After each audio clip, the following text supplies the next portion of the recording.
Madam చాలా వివరంగా చెప్పారు. పుస్తకాలు ప్రింట్ అయిన పుస్తకాలు చదివితే ఆ ఫీల్ వేరు, అది లైఫ్. నేను పత్రి సార్ గురించి చెప్తాను. పత్రి సారు జిరాక్స్ కాపీస్ తెచ్చిస్తుంటారు పుస్తకాలు, కానీ ఆ ఫీల్ ఉండేది కాదు. మళ్ళా ఒరిజినల్ పుస్తకం చదివి దాంట్లో అంతా అండర్లైన్ చేసేవాడు. అది పత్రి సార్ దగ్గర నేను చూశాను. ఇక్కడ నుంచి ఒక 100 మీటర్ల దూరంలో మాకు బుక్ షాప్ ఉంది. ఈ ఊర్లో అందరికీ సుపరిచితమే, యూనివర్సిటీ బుక్ సెంటర్ అని. నేను చిన్నప్పుడు పుస్తకాలు అమ్ముతూ ఉన్నప్పుడు ఒక అతను మా షాప్కి వచ్చేవాడు. చాలా ఆధ్యాత్మిక పుస్తకాలు, ఆయన ఓన్లీ ఆధ్యాత్మిక పుస్తకాలే తీసుకునేవాడు. కానీ వచ్చినప్పుడంతా నేను ఆయన గమనించేవాడిని, పుస్తకం తీసుకొని ఎప్పుడు దాని దగ్గర పెట్టుకొని ఆ స్మెల్ చూస్తూ ఆయన చాలా ఆనందపడిపోయేవాడు. ఆ ఫీల్ నేను అది చూశాను. చాలా రోజుల తర్వాత అడిగాను, నాకు ఆ పుస్తకం పట్టుకున్నప్పుడే ఒక స్పర్శ, ఒక అద్భుతమైన ఆనందమైన భావం కలుగుతుంది అని చాలాసార్లు చెప్పడం జరిగింది. అది నేను ఆధ్యాత్మికంగా వచ్చినప్పుడు రామ్తా బుక్, సరే పుస్తకాలు సేల్ చేస్తున్నాను, బాంబేలో ఆ బుక్ కొన్నాను. ఏదో మనసులో ఆ బుక్ పట్టుకున్నప్పుడంతా ఈ బుక్ తీసుకో, ఈ బుక్ తీసుకో అని చెప్తుంది. కానీ 100 రూపాయలు ఎవరు పెట్టి కొంటారబ్బా ఈ పుస్తకాన్ని, ఇంత కాస్ట్లీ పుస్తకం కదా అని లాజికల్ మైండ్ చెప్తుంది. మళ్ళా పెట్టేయడం, మళ్ళా తీసుకోవడం, మళ్ళా పెట్టేయడం.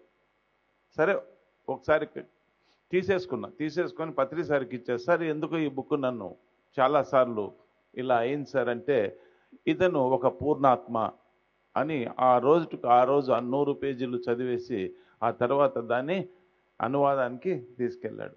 ఆ feel, you can feel that book. ఇంకా చాలాసార్లు చాలా మాటలు చెప్పారు సార్. స్పిరిచువల్ పేరెంటింగ్ గురించి 1-2 మాటలు చెప్తాను. మేము చిన్నప్పుడు చదువుకునేటప్పుడు, ఇప్పుడు ఉందో లేదో తెలియదు కానీ, అప్పుడు మొట్టమొదటిగా మాకు ఒక బుక్కే ఉండేది, అదే రాయల పెద్ద బాల శిక్ష.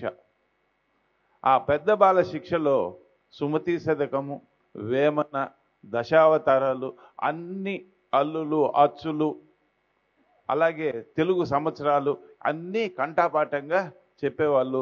ఇప్పుడు ఆ ఎడ్యుకేషన్ లేదు, మొరాలిటీ లేదు, ఆ ఎథిక్స్ లేవు. ఇప్పుడు అంతా కూడా పెద్ద బోర్డులు కనపడుతుంటాయి. ఎల్కేజీ నుంచే మీకు ఐఐటి ఫౌండేషన్ అని, ఎల్కేజీ నుంచే. కానీ బేసిక్గా మనకు కావాల్సింది మోరల్ బుక్స్, అప్పుడు పంచతంత్ర, ఇవన్నీ ఉన్నాయి. ఒకటి ఆధ్యాత్మికంగా గుర్తుపెట్టుకోండి, అవతల వాడు మన మాట వినలేదు అంటే వాడి తప్పు కాదు, మనము చెప్పే ప్రయత్నం, మనం మారాలి, మనం చెప్పే విధానం మారాలి. అది ఒక ఆత్మజ్ఞానం తెలిసిన వాడికే అర్థమవుతుంది. అందుకే ఆత్మజ్ఞాన బుక్లు చిన్నప్పుడు రామాయణ మహాభారతం ఎందుకు చదవమన్నారు? ఇందుకోసమే చదవమన్నారు. సో అది మనం పేరెంట్గా, స్పిరిచువల్ పేరెంటింగ్ వాళ్ళకు చెప్పడం కాదు, మనం మారాలి. Thank you.